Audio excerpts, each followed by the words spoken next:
নূর বই খাতা সব গুছিয়ে ব্যাগে তুলে নিল আর তুর্য সোফায় বসে ফোন স্ক্রল করছে। নীলুফা ইয়াসমিন এতক্ষণ খাবার রেডি করেছেন।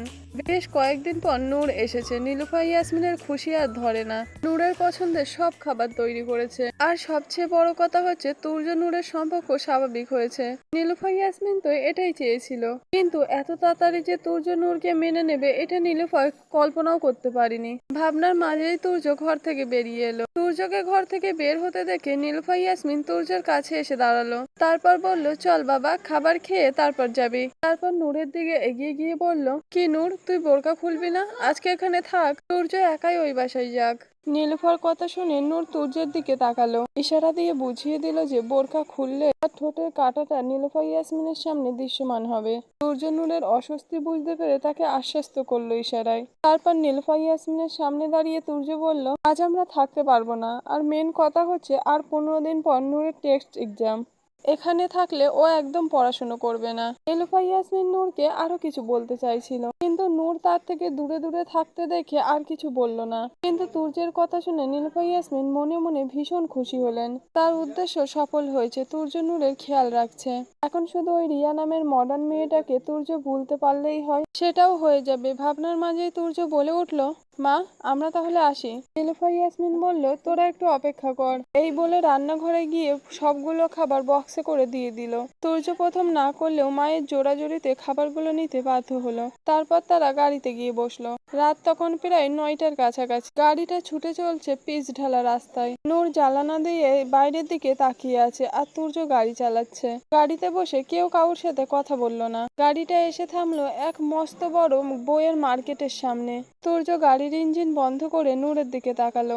নূর তখনও গাড়ির বাইরে তাকিয়ে যেন কিছুই শোনেনি। তুর্য একটা দীর্ঘশ্বাস ফেলে সিট বেল্টটা খুলে বলল, গাড়ি থেকে নাম। নূর কোনো কথা না বলে বাধ্য মেয়ের মতো গাড়ি থেকে নামলো। মার্কেটের ভিড়ের মাঝে তুর্য নূরের একটু কাছাকাছি এসে দাঁড়ালো, যাতে ভিড়ের মধ্যে ওর কোনো অসুবিধা না হয়। নূরের খুব ইচ্ছে করছিল তুর্যের থেকে অন্তত 2 হাত দূরত্ব বজায় রেখে দাঁড়াতে, কিন্তু তুর্য তা হতে দিল না। সে তার বোরকার হাতাটা আলতো করে ধরে তার সাথে মিশিয়ে নিয়ে হাঁটা লাগলো। একটা বড় লাইব্রেরির সামনে এসে তুর্য দাঁড়ালো। দোকানদারকে নূরের ক্লাসের সিলেবাসের একটা তালিকা দিয়ে বললেন, এই বইগুলো আর বেশ ভালো কিছু নোট খাতা দিয়ে দিন তো। দোকানদার যখন বইগুলো গোছাচ্ছিল, তুর্য তখন পকেট থেকে মানিব্যাগ বের করার বাহানায় নূরের খুব কাছে এসে দাঁড়ালো। নূরের চোখ তখনও নিচে। তুর্য খুব নিচু স্বরে বলল, যাতে অন্য কেউ শুনতে না পায়। নূরের কানের কাছে মুখ এনে বলল, ঠোঁটটা এখনো চলছে? আচমকা এই প্রশ্নে নূর চমকে উঠে তুর্যের দিকে তাকালো। তারপর মুখটা একটু ঘুরিয়ে নিয়ে অভিমানী গলায় বলল, না। তুর্য নূরের এই বাচ্চাদের মতন জবাব শুনে নিজের ঠোঁটের কোণের হাসিটা আর লুকিয়ে রাখতে পারল না। মুচকি হেসে সোজা হয়ে বসে গাড়িতে। স্টিয়ারিং এ হাত রেখে ইঞ্জিন স্টার্ট দিল। গাড়ি আবার চলতে শুরু করলো অন্ধকার পিচ ঢালা রাস্তায়। গাড়ি যখন তাদের নিজেদের ফ্ল্যাটের পার্কিং লটে এসে থামলো, তখন ঘড়িতে রাত 10:30। তুর্য গাড়ির লক খুলে মায়ের দেয়া খাবারের ব্যাগ আর নূরের বইয়ের ব্যাগগুলো হাতে নিয়ে নূরকে সাথে নিয়ে ওপরে উঠে গেল। তারপর দুইজনে ফ্রেশ হয়ে নিল। নীলুফা ইয়াসমিনের হাতে রান্না করা খাবারগুলো ডাইনিং টেবিলে সাজিয়ে তারা দুইজনে একসাথে খেতে বসলো। নূরের ঠোঁটের কাটা জায়গাটায় মশলা লাগতে তীব্র জ্বালা করতে শুরু করলো। ব্যথার তীব্রতায় সে ঠিক মতন চিবাতেও পারছিল না, যার কারণে তেমন একটা খাওয়া হলো না তার। তবু তুর্যের কড়া নজরদারির ভয়ে একটুখানি মুখে দিয়ে প্লেট ঠেলে উঠে চলে গেল নিজের ঘরে। তুর্য নূরের খাওয়া না খাওয়া গম্ভীর চোখে দেখলো, কিন্তু তখন কিছু বলল না। একটু পরে তুর্যেরও খাওয়া শেষ করে ধীর পায়ে রুমের দিকে এগিয়ে গেল। দরজা ঠেলে তুর্যকে শোবার ঘরে ঢুকতে দেখে নূর অবাক হয়ে গেল। নূর এই বাসায় আসার পর থেকে তুর্য এইভাবে ঘরে আসে না, তাই তার আকস্মিক উপস্থিতি নূরের বুকের ভিতরটা ধুকপুকানি আরো বাড়িয়ে দিল। তুর্য নূরের অবাক করে দিয়ে ঘরের এক কোণে থাকা সোফার ওপরে আয়েশ করে গা এলিয়ে দিয়ে বসলো। তারপর ফোনটা হাতে নিল। তুর্যের এমন ঘরের ভিতরে ঝাঁকিয়ে বসায় নূর চরম অস্বস্তি বোধ করতে লাগলো। আর খুব ইচ্ছে করছিল বিছানায় গিয়ে গা এলিয়ে দিতে। সারাদিনের ধকল আর বাতাসের নূরের একরাশ লম্বা চুল জটলা পাকিয়ে কেমন যেন রুক্ষ হয়ে আছে। এই জটলা পাকানো চুলগুলো না আঁচড়ানো পর্যন্ত নূরের বড্ড অস্বস্তি লাগছে। ঘুমও আসবে না। কিন্তু সমস্যা হলো তুর্যের সামনে দাঁড়িয়ে তার চুল আঁচড়াতে বড্ড বেশি লজ্জা লাগছিল। একটা পুরুষের সামনে এমন খোলা চুল মেলে ধরা, তাও আবার ড্রেসিং টেবিলের আয়নার সরাসরি তুর্যের প্রতিচ্ছবি দেখতে যা পাওয়া, ভাবতেই নূরের ফর্সা গাল দুটো লজ্জায় লাল হয়ে উঠল। তবু নিজের মনের সব জড়তা আর দ্বিধান্নতা একপাশে ঠেলে দিয়ে নূর আলতো পায়ে ড্রেসিং টেবিলের সামনে গিয়ে দাঁড়ালো। সে খুব সাবধানে নিজেকে যতটা সম্ভব আড়াল করে চুল আঁচড়াতে লাগলো। আয়নার কাছে সে দেখতে পাচ্ছিল তুর্যর চোখ ফোনে থাকলেও মাঝে মধ্যেই তার নজর নূরের খোলা চুলের ঢেউয়ের মধ্যে গিয়ে আটকে যাচ্ছিল। নূর তাড়াহুড়ো করে চুলগুলো জট ছাড়িয়ে বেনি করে নিল, যেন চুলগুলো আড়াল হলে সে স্বস্তি পায়। বেনি করা শেষ করেই নূর যখন ড্রেসিং টেবিলের সামনে দিয়ে সরতে যাবে, তখনই ঘরের নিস্তব্ধতা ভেঙে পিছন থেকে তুর্যের গম্ভীর কণ্ঠস্বরে ভেসে এলো, শরীর ভালো? আচমকাই অপ্রত্যাশিত প্রশ্নে নূর থমকে গেল। আয়নার ভিতরে সে তুর্যের দিকে তাকালো। তুর্য এখন নূরের চোখের দিকে তাকিয়ে আছে। তুর্যের গম্ভীর চাউনি আর গলার স্বরে এমন কিছু একটা ছিল যা নূরের পুরো শরীরে এক অদ্ভুত শিহরণ জাগিয়ে দিল। কোনো মতে নিজের ভিতরে শিহরণ থামিয়ে নিয়ে কাঁপা কাঁপা গলায় বলল, নূরের জবাব শুনে তুর্য আর কথা বাড়ালো না। সে সোফায় বসে নিজের ডান পাটা একটু বাড়িয়ে ইশারায় নূরকে নিজের কাছে ডাকলো এবং সোফায় বসতে বলল। তুর্যের ইশারা অমান্য করার সাধ্য এই মুহূর্তে নূরের ছিল না। নিজের ভিতরে সবটুকু জড়তা ঝেড়ে ফেলে এগিয়ে গেল সোফার দিকে। তুর্যর পাশে বসতে নূরের বুকের ভিতরটা এক অজানা ঝড়ের বশে ধুকপুক করতে লাগলো। এত তীব্র সেই শব্দের কম্পন, নূরের মনে হলো তার পাশের মানুষটা বুঝি স্পষ্ট শুনতে পাচ্ছে সেই স্পন্দন। তুর্যের শরীর থেকে আসা হালকা পারফিউম আর পুরুষালী ঘ্রাণ নূরের নাসিকায় এসে ধাক্কা দিল।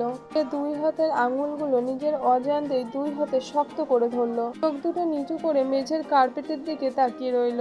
সূর্যের চোখের দিকে তাকানোর সাহস তার কিছুতেই হচ্ছিল না। সূর্য কিন্তু নূরের এই গুটিয়ে যাওয়া তীব্র অস্বস্তি আর আড়ষ্টতা খুবই ভালো করেই টের পাচ্ছিল। সে সোফায় খানিকটা সোজা হয়ে বসলো। তারপর কোনো কথা না বলে নিজের হাতটা বাড়িয়ে দিল নূরের শক্ত হয়ে যাওয়া হাতের ওপর। সূর্যের হাতের উষ্ণ ছোঁয়া লাগতে নূর শিউরে উঠল। তার বুকের ধুকপুকানি যেন এক লাফে দ্বিগুণ হয়ে গেল।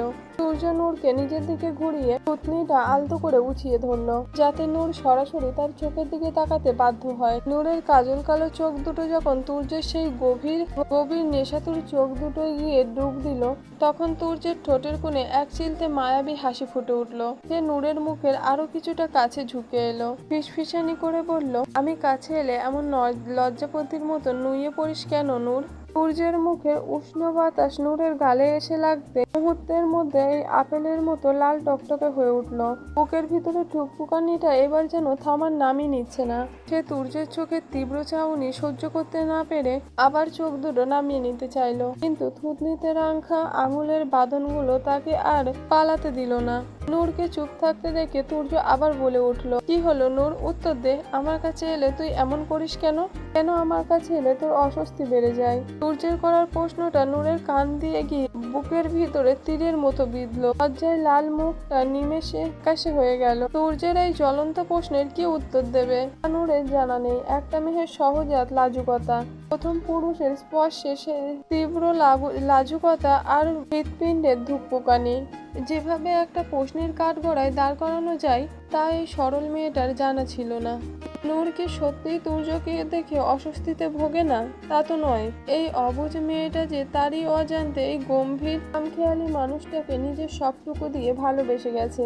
তুর্যের এই কড়া শাসন, ওই গম্ভীর চাহনি, এমনকি ওই দেওয়া যন্ত্রণাটুকু তার মনে তীব্র এক অনুভূতির জন্ম দেয়। কিন্তু তুর্যের সামনে দাঁড়িয়ে নূরের মতো একটা লাজুক মেয়ে কিভাবে নিজের মুখের পর্দা সরিয়ে বলবে, আমি আপনাকে ভালোবাসি? সে তো বড্ড ভীতু। নিজের মুখের ওপর মনের কথা সে কোনোদিনই গুছিয়ে বলতে পারবে না। তাই তো মনের যত অব্যক্ত কথা, সূর্যের প্রতি জমে থাকা তীব্র প্রেম আর না বলা সেই গোপন ব্যাকুলতা সব সে গোপনে জমিয়ে রেখেছে সে তার ডায়েরির পাতায় গুলোতে, যেখানে সে প্রতিদিন তুর্যের নামের ভালোবাসার আলপনা আঁকে। তবে তুর্যের কাছে এলে নূরের এমন হয় কেন? কেন তার পুরো অস্তিত্ব এইভাবে কেঁপে ওঠে? এই রহস্যের ঝড় নূর নিজেও কখনো পুরোপুরি খুলতে পারেনি। আসলে তুর্য যখনই নূরের খুব কাছে এসে দাঁড়ায়, এখন তার শরীর থেকে ভেসে আসা পুরুষালী তীব্র ঘ্রাণ নূরের সমস্ত ইন্দ্রিয়কে অবশ করে দেয়। সূর্যের এই গম্ভীর মাদকতা মাখানো কণ্ঠস্বর আর চাউনির সামনে নূরের নিজের ওপর কোনো নিয়ন্ত্রণ থাকে না। ওটা কোনো ভয় বা অস্বস্তি নয়, ওটা হলো এক তীব্র অবাধ্য ভালো লাগা আর প্রথম পুরুষ স্পর্শে অচেনা ব্যাকুলতা। সূর্যের ছোঁয়ায় নূরের বুকের ভিতরে যে ধুকপুকানি শুরু হয় তা আসলে তুর্যকে দূরে ঠেলে দেওয়ার জন্য নয়, বরং তুর্যের এক গভীরে হারিয়ে যাওয়ার আকুলতায়। সূর্য কি সেটা বোঝে না যে নূরের ভিতরে কি চলে? তবুও বারবার কেন লাজুক মেয়েটাকে প্রশ্নবিদ্ধ করে? নূর উত্তর খুঁজে পায় না। নূরকে এভাবে চুপ করে থাকতে দেখে তুর্য আর কথা বাড়ালো না। যা, খাটে গিয়ে শুয়ে পড়, আমি সোফায় শুয়ে পড়ি। তুর আর কোনো কথা বলল না। তুর্যের দিকে একবারের জন্য না তাকিয়ে একরাশ ক্লান্তি আর মনের ভিতরে থাকা যন্ত্রণা নিয়ে খাটের দিকে এগিয়ে গেল। পা এলিয়ে দিয়ে সে তুর্যের দিকে পিঠ দিয়ে একদিকে শুয়ে পড়ল। এদিকে তুর্য নূরের চলে যাওয়ার দিকে এক দৃষ্টিতে তাকিয়ে রইল। তারপর এক ক্লান্তির শ্বাস ফেলে সোফায় গিয়ে বসলো। ঘরের আলোটা নিভিয়ে দিয়ে শুধু ডিম লাইটটা জ্বালিয়ে রাখলো। সূর্য সোফায় শুয়ে পড়ল, কিন্তু তার চোখ থেকে ঘুম হারিয়ে গেছে। তবুও হাতের উল্টো পিলটা কপালে দিয়ে চোখ বন্ধ করে শুয়ে রইল।